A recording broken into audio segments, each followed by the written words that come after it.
What voter shifts returned Trump to office? Donald Trump defeated Kamala Harris by 1.5 percentage points in 2024. 4 years earlier, Joe Biden defeated Trump by 4.4 points. What explains that swing when so many Americans in a politically polarized country tend to stick with their same team from election to election? A majority of Americans did the same thing in 2024 that they did in 2020, voted for the same party's candidate in both elections, or decided to not vote at all.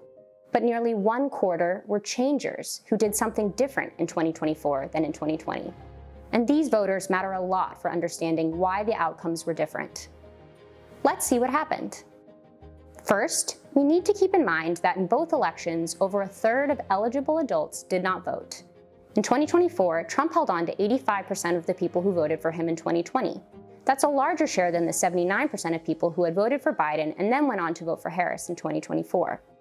The share of voters who voted for a different party's candidate in 2024 than in 2020 was fairly small, but among the people who changed their allegiances, Biden's voters were slightly more likely to switch to Trump than Trump's 2020 voters were to switch to Harris. Another factor that helped Trump? New and returning voters, the people who voted in 2024 but not in 2020.